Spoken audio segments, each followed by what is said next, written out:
I love content marketing because I think it's the purest form of communication. You just give value to your customers, give over and over again. And then when they start telling you what they want to buy, you offer them things to buy. That's Joe Pulizzi. He's a public speaker, best-selling author, and founder of the Content Marketing Institute. If there's anyone we could call an expert on content marketing, it's Joe. In fact, he's been called the content marketing godfather. It's why we wanted to bring him onto our show to talk through his formula for an effective content marketing strategy, including what is it? What does it look like for your business? And what does podcasting have to do with it? Joe will answer those questions and talk about his own success with implementing content marketing strategies. Welcome to Brandcasting with Relationary Marketing, the show all about how to build a professional branded podcast that delivers on your business's goals. I'm your host, Clark Buckner, partner and co-founder here at Relationary. We're a turnkey podcast production agency for B2B content marketing. We help brands and agencies create engaging content to establish thought leadership, nurture key relationships, and promote events. For a recap and transcript of this episode and to download our free 5-step guide to building a branded podcast, head on over to relationarymarketing.com/podcast. Now, let's jump in.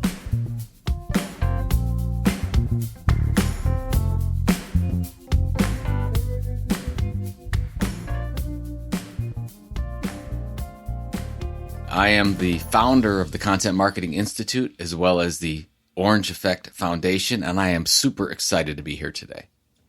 Joe, thank you so much. There's so many things we could talk with you about. You really are attributed to being, I've heard many people say the godfather of content marketing. You really were among the first to truly pioneer this phrase and this concept. And it all really boils down to what I've heard you say before. You cannot extract value until you give value. So you've bundled that up. You've created an entire movement around it. Our agency, Relationary, we read through Content Inc. in our early days as we were kind of finding what our sweet spot was and how we wanted to more or less go to market and do what we do with podcasting. So we're so happy you took some time to talk with us. We're going to be talking about content marketing, but also want to hear kind of you and your updates and what you're doing present, and then get a little bit of a future perspective on what you think the future looks like with content marketing. Well, first of all, you're too kind. I don't know if any of what you just said is true, but I'll take it. It's true. It's complete. I'm honored to be here, so it'll be fun. And of course, I'll talk content marketing. I've been talking content marketing for 20 years now. It's hard to believe. I've been in this business for 2 decades. Wow. So let's rewind it back 2 decades ago. Can you just paint a picture of the beginnings? Take us back to the beginnings of content marketing, and then we'll kind of take a few steps from there to present and then to future. It's so weird going back. I mean, if you go back to, I graduated from Penn State. I had a master's of arts in communication in 1997. I fumbled around and landed at Penton Media, and that changed my life. Penton, for those of you who don't know, large business-to-business media company, was bought out recently by Informa, and they did all kinds of, they did magazines and newsletters and events in all sorts of weird business areas like HVAC and machine design and those types of things. And I got into Penton Custom Media, the department, as an account manager. Penton did content marketing projects for large B2B companies. They did newsletters, and they did print magazines, and they didn't do advertising like most of what Penton did. They actually created custom content. And when I found this out, I was like, this is amazing. This is gonna be it. And ended up taking over that department a couple years later. And by 2005, 2006, as Google was doing their thing with search engines, and you had Facebook coming on the scene and Twitter in 2007 and all that type of stuff, I'm like, wow, companies are going to have to create more content. They're going to have to tell their story and learn how to do it because the audience can go direct. This is going to change everything. And of course, it took a little bit longer than that, but really believed that, ended up leaving Penton in 2007. launched what ultimately became Content Marketing Institute, launched Content Marketing World in 2011. The rest is history. It took off, and here we are today. And I love content marketing because I think it's the purest form of communication. You just give value to your customers, give over and over again. And then when they start telling you what they want to buy, you offer them things to buy. It's pretty simple. It's just hard to do for a lot of people because it's so different than what we've been doing over the past 50 years. What have we been doing in the past 50 years? Interrupting people. Basically, that's what. And by the way, it worked very well. I mean, if you go back to the 50s, 60s, and 70s, I mean, if you wanted to get your name out, you advertised. And you found people that had an audience, and you said, okay, I'm going to interrupt those people with, here, buy my product. And then as we got in, later and later, you move into the 90s and 2000s and today, you realize that, well, shoot, I could create the content. I could build my own audience. And that's where this whole content marketing revolution started to take place. And by the way, there's nothing wrong with advertising. I mean, I think that people that have podcasts like you do should advertise on different networks to try to get more audience, but that's the difference. And so I don't want to go advertise to sell a product right now. What I want to do is advertise to build an audience, to get and keep subscribers so that I can build an asset and then I can sell whatever I want. And it's tough. I mean, if you go back, when I took marketing classes in the 90s, and even if you read most marketing books today, there's not a lot of talk about building this consistent value over time or really creating a publishing model as the new marketing. Not a lot of talk about that. And even though we like to tout about how awesome content marketing is, the truth is it's still a very small part of what's spent in marketing today. So we've got a long way to go. It's a great landscape of where we've come from and where we're at today. And it sounds like we still have a way to go, and maybe we'll uncover more of that soon. I like how you started to kind of share some quick tips, and you have some formulas really on how do you approach content marketing. So could you share with us maybe one of these formulas? I mean, I think of the Content Inc. model, but I know you've got tons of different formulas. Which one do you think fits best here as we kind of paint a picture really of not only what content marketing is, but how do you approach it in an appropriate way? Well, I'm gonna let you in on a little secret here. If you look at any one of the 5 books that I've written or co-written, it's all the same formula, and we just tell it in different ways. So the Content Inc. formula that you talked about, and thanks for shouting out that book. We wrote that in 2015 and just adjusted the model for entrepreneurs that have no money. Killing Marketing, what Robert Rose and I wrote in 2017, is this, in essence, the same model. It's just positioned for enterprise brands that have a ton of money. There's a couple ways that I would start to look at it. You can go through 6 steps, or you can go through 20 steps, but it comes down to a couple of different things. First of all, who is your audience, who you're trying to target, and I want the smaller the better. I don't want a big audience. I want the smaller audience because there's a better chance of you actually creating something that resonates with a smaller audience because you can get to know that audience better and really focus on what their pain points are, what keeps them up at night. So that's where I want to start. Then you look at that small audience and you say, what can I offer that audience that hasn't been offered before? Might seem like a very simple question. The problem is nobody asks that question. We usually create the content we want to create. We usually tell the stories we want to tell, which is fine, and we should look at that. But really what I want to do is say, okay, what is missing from that customer, that audience, that person's life, and how can we deliver it in a way that's going to be easy for them to subscribe to get a hold of, to download, to read, whatever the case is. So you go, and we call this the content tilt. It's called this, how do you find an area of differentiation on the web that you actually have a chance to break through all this content clutter? The reason why we talk about this is and I still do this, if you go into any size company and you look at the content they're creating, let's say they're writing all kinds of blog posts or they're creating podcasts or doing whatever, and you look at they're targeting this audience. When you really look at it, they're not creating anything different. There's usually 10 other companies or individuals that are creating the same exact things. That's not helpful. That's not going to make an impact on somebody. So you have to find that content tilt, that area of differentiation. Then whenever you take that next step, most people want to say, okay, great. I've got this idea. I'm going to start talking about this thing called content marketing, which is what we did 2007. So, well, how do we start doing that? A lot of companies will say, oh, I'm going to do a podcast. We're going to do some webinars. Let's get on Twitter, Facebook, and Instagram, and let's just send that story out to everyone we can on every channel. Well, that's not the way you do it. What you do is you find one content type. Is it audio, textual, visual? On one platform. Is it YouTube? Is it e-newsletter? Is it a podcast like we're on now? And then maybe the most important one of this is, are you delivering that consistently over time?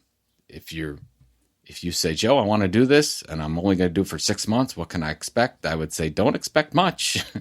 Right. Because it takes a long time to build a relationship with an audience through anything, but through content. So we like to say you got to give it about 12 to 18 months minimum just to see where you're at to build that audience. But that's how you would start. And you become the best at that content type, at that story you're telling to that audience, and you deliver. If you say you're going to deliver consistently over time, if you say you're going to deliver every week, you deliver every week at the same time, and you don't miss. Same with your e-newsletter. Same with your blog post. Same time, exactly. That's your promise to your customers. That's what you're delivering. And you do that. That's the model we used at Content Marketing Institute. That's the model that John Deere used, that they started the Furrow magazine in 1895, that they still use today, send out their monthly magazine.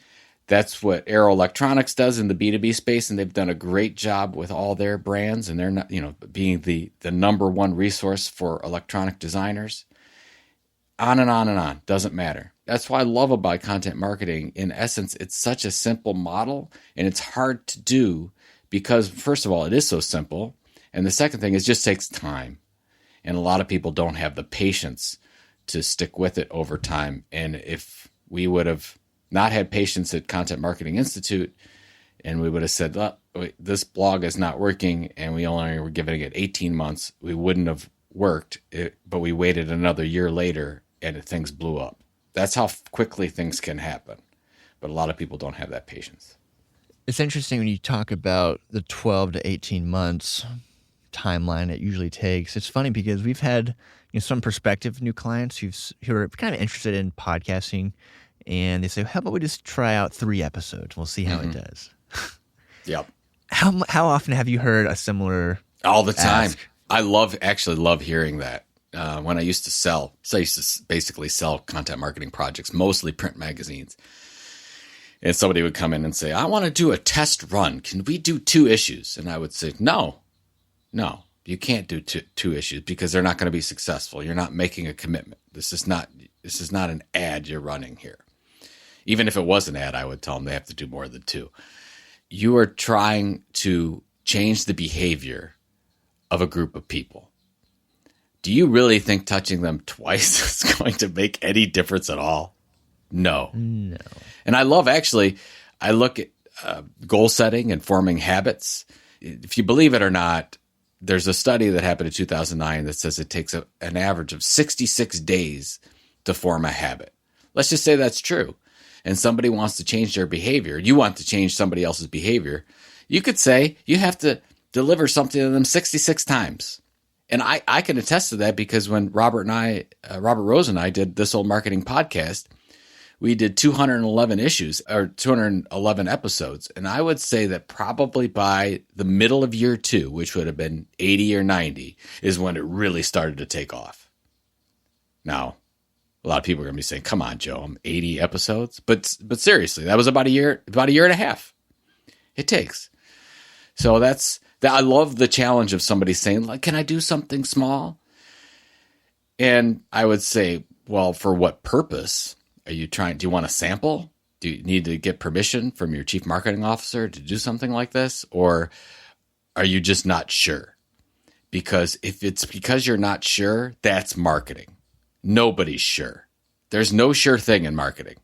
It's like, I'm going to buy this ad program that's going to pay for this sponsorship, or I'm buy a Super Bowl ad. You don't know that's going to work. There's no for sure on anything.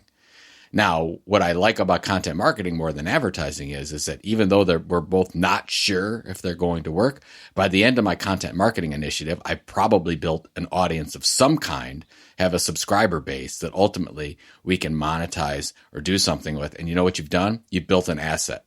If you advertise, you have to generate some product sales at some point. With a content marketing initiative, a subscriber base, you have an asset forever if you keep that subscriber base active. And you could do all kinds of things with that. That's what I love about the difference. I like that. And in a moment, I want to ask you about how do you measure success in content marketing. But before that, I want to give some context of how we've been approaching this. We'll sometimes say podcasting doesn't make money, but content marketing makes money, and podcasting can make for great content marketing. So as we think about content marketing as this larger umbrella, this engine that's going for a long period of time, and podcasting can certainly play a role in that, especially if it's something you're really dedicating time and energy, just along with any other types of projects. Mm-hmm. So when you think about content marketing and measuring success, how do you encourage folks to think about measuring success, especially when timelines and budgets are on the line? Well, the question you have to ask is, why are you doing this? So if you're talking to your client and they say, how do I know this is going to work?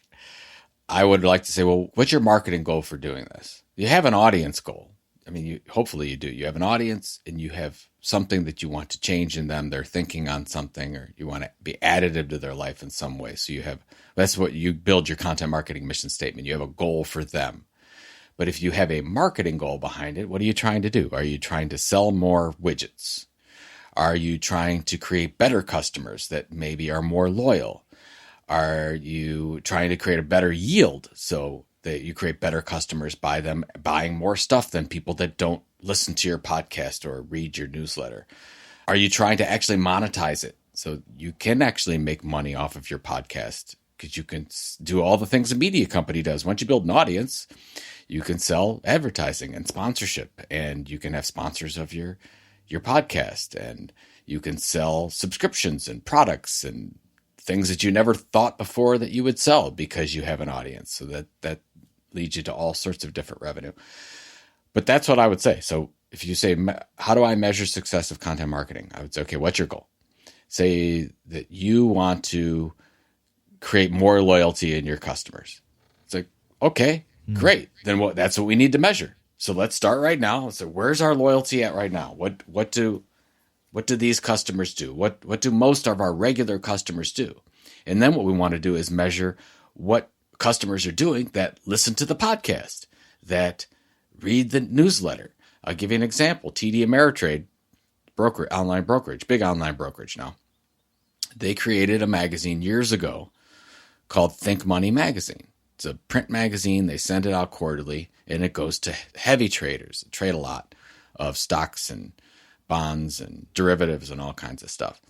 And it took them a while to get this data because it's not easy to do this, but they did a benchmark, and then they figured out, okay, let's figure out what the readers of the magazine are doing. And they found out that those customers that read the magazine and engage in the magazine on a regular basis trade 5 times more than those that don't. Now, this is unbelievable. I mean, these are things that just don't happen. That means they're delivering. By the way, the magazine is fantastic. Think Money Magazine. And it just delivers such value. They're not talking about Ameritrade products or services. They're really talking about how you trade better, how you become a better person, better trader. They trade 5 times more. That's on average. That's what they're seeing. I mean, that's ROI that is off the charts that you just can't get.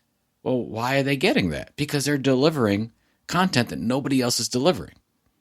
And so they're actually teaching them how to be better traders. And by doing that, they're going to trade more.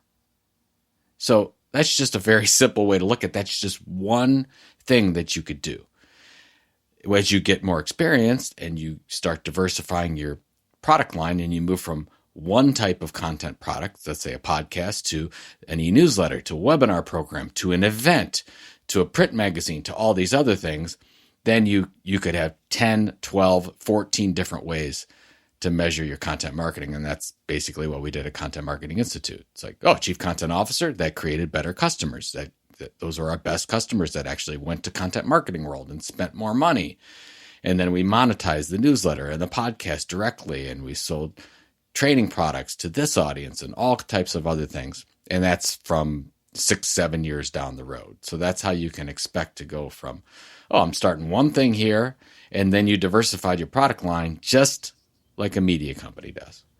That's really neat. And the process of asking why, what are your goals from the very beginning, and then returning to that, staying focused on those goals is something that really resonates with me and our team, because when we start, we have something called the content design, and it's just like what you're saying. Why are you wanting to do this? What are your goals?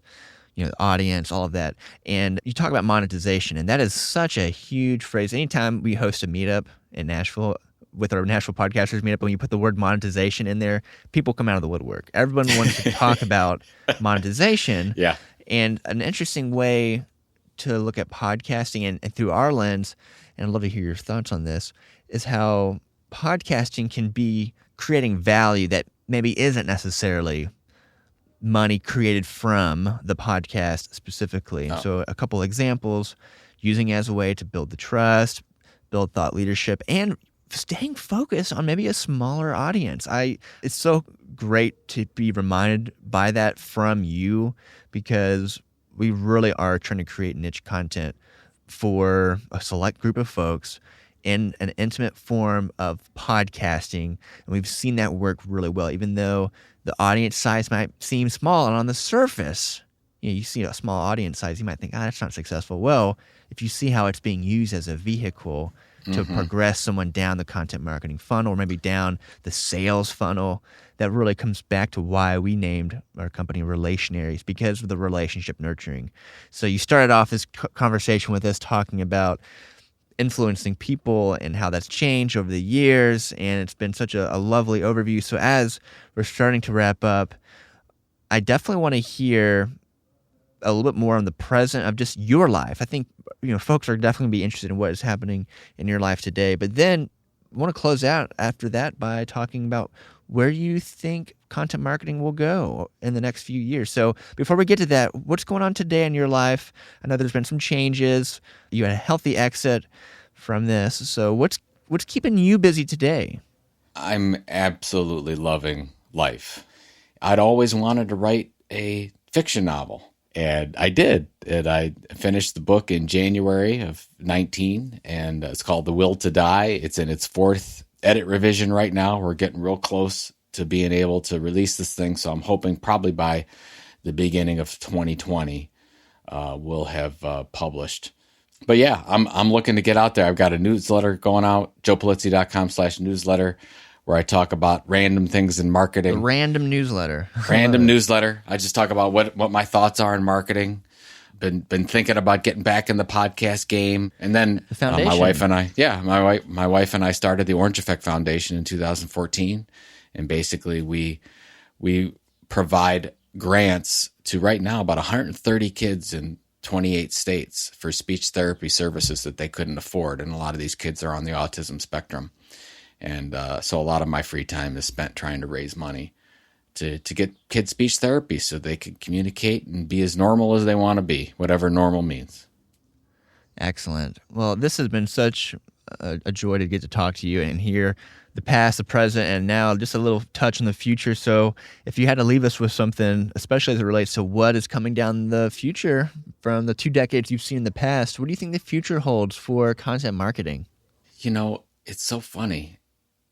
Even though we've been content marketing, by the way, is very old discipline. The hundreds of years, Ben Franklin used to do content marketing. So this is not a new thing. The people that follow the model, that dedicate to it over the next 5-10 years will be successful.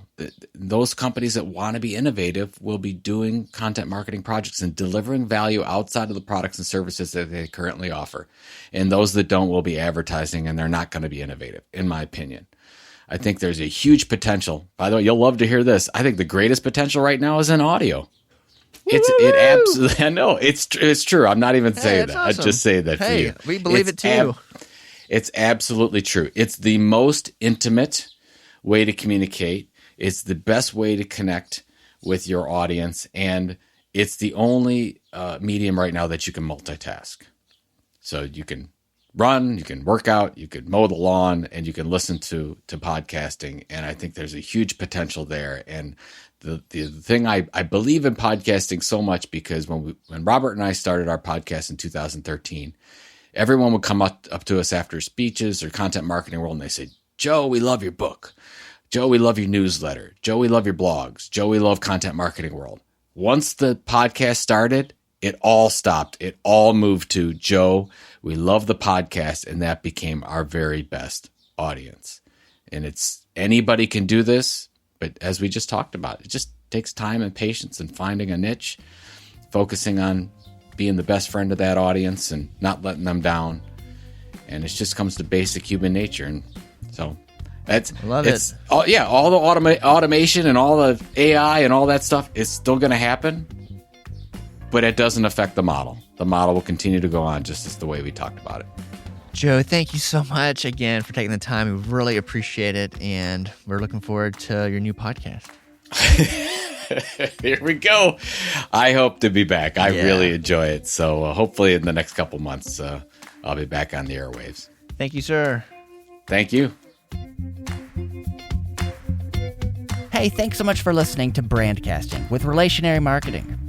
We're a turnkey podcast production agency for content marketing, and we'd love to hear from you. For a recap and transcript of this episode, and to download our free 5-step guide to building a branded podcast, visit relationarymarketing.com/podcast. And if you enjoy this content, please follow, rate, and review the show wherever you get your podcasts. We'll see you next time. Brandcasting is a production of Relationary Marketing. This episode was produced by Darcy Mack and executive producers Clark Buckner, me, and Chuck Bryant, with editing support from Dylan Caro, and music by Jess Gromit. Additional production support is provided by Anthony Luciani, AJ Myers, Riley Wallace, and Jasmine Merriweather.